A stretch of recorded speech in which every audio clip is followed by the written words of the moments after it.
மனிதனாக பிறந்த ஒவ்வொருவனும் அள்ளி அள்ளி பருக வேண்டிய அமிர்தமடாது.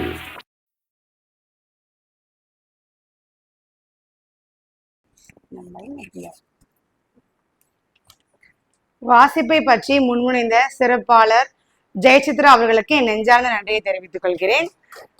முதல் நூல் பூங்கொத்து. பூங்கொத்து எழுதியவர் திருமதி கவிதா அவர்கள்.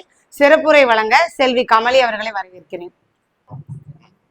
ஒற்றை தமிழ் மகன் உள்ளவரை அற்றை தமிழ் தாய் இங்கு ஆட்சி புரியும் வரை மற்றை இனத்தார்க்கு மண்டியிடான் மாத்தமுழன் மண்டியிட்டால் பிறப்பின் மேல் ஐயம் பெற்றோர் மேல் ஐயம் என சற்றும் தாளாமல் பறை சாற்று என்றுரைத்த பாவலேர் பெருஞ்சித்திரனார் அவர்களின் திருவடிகளோடு என் உரையை துவங்குகிறேன்.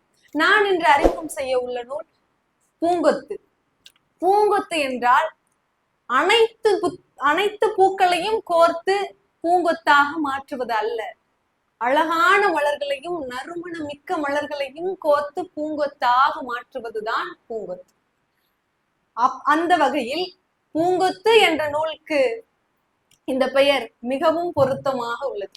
எப்படி என்றால், வாழ்வில் ஆக சிறந்த அனுபவங்கள் 1000 இருக்க அழகான அனுபவங்களை மட்டுமே கவிதையாக்கிய இந்த நூலுக்கு பூங்கொத்து என்ற பெயர் மிகவும் அழகாக உள்ளது.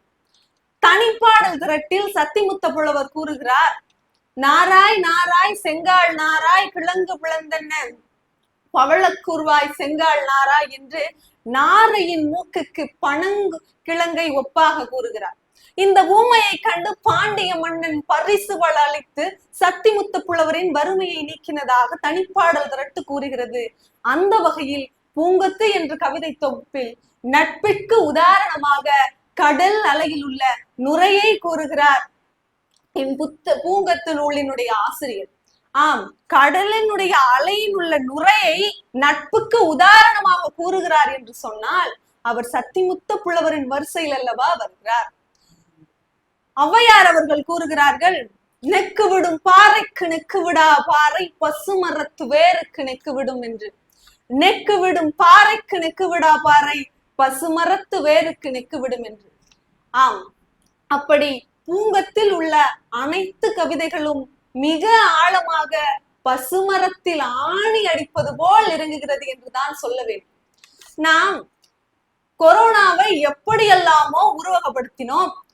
ஆனால் பூங்கொத்து எழுதிய கவிதை ஆசிரியர் எப்படி உருவகப்படுத்துகிறார் என்று தெரியுமா? சீனத்து சித்திரம் என்றல்லவா உருவகப்படுத்துகிறார். இப்படியெல்லாம் நாம் எப்படியெல்லாமோ உருவகப்படுத்துவதை இக்கவிதை ஆசிரியர் மிக அழகாக, இப்படி ஒரு ஓமையா, இதற்கு இப்படி ஒரு உருவகமா என்று நாமே மகிழ்ச்சி கொள்ளும் அளவிற்கு உருவகப்படுத்தியிருக்கிறார்.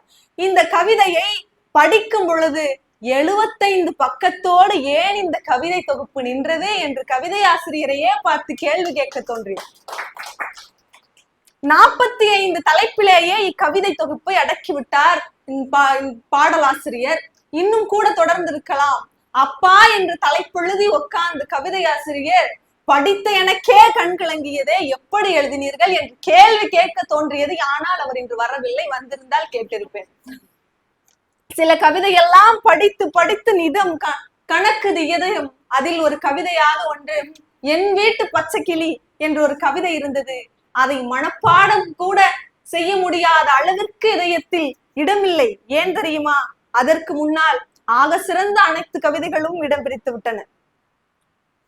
என் வீட்டு பச்சை கிளியே, போட்ட விதையும் முளைக்கலையே, பொண்ணும் பொருளும் சேர்க்கலையே, இந்த பாவி மக வயிற்றில் வந்து நீ ஏன் பிறந்த? பட்டு பாவாடை வாங்க பட்டணம் தான் போக வேணும், 10 ரூபா கூட சேர்க்கலையே, ஏண்டியம்மா என் வயிற்றில் நீ வந்து பிறந்த. ஒருவேளை கூழுக்கே ஆளாக்கு குறையுதடி, மாரியம்மன் கோயில் படையலுக்கு நான் எங்க போவேன்? வரிசை வைக்க வேணும்னா அத்தை மாமன் வர வேணும், அத்தை மாமன் வரணும்னா 6 முன்னு செய்யணும், 6 முன்னு செய்ய ரூபா 5000 ஆகுமடி, ரூபா 5க்கே வழி இல்ல, 5000த்துக்கு எங்க போவேன்? நான் பார்த்து நல்ல நேரம் பார்த்து நல்லவன் எவன் அவ முகம் பார்த்து ஊர் பார்த்து உறவு பார்த்து உன்னை அவ முகம் பார்த்து ஊர் பலிக்கு முன்னே உன்னை கரை சேர்க்க வேணாமா? இத்தனையும் செய்திட ஏழை நான் எங்க போவேன் சொல்லடி என் வீட்டு பச்சை கிளியே என்று ஏழை அம்மாவின் துயரத்தை இந்த கவிதை தொகுப்பு கூறுகிறது. என்னை ஈர்த்த கவிதையில் இதுவும் ஒன்று. இப்படி அனைத்து கவிதைகளையுமே என்னை ஈர்த்தது. அதை சொல்ல இங்கு நேரம்தான் மிக குறைவாக உள்ளது என்று கூறி, சுடும் வரை நெருப்பு, சுழலும் வரை பூமி, போராடும் வரை மனிதர், நாம் எல்லாம் மனிதர். நன்றி, வணக்கம்.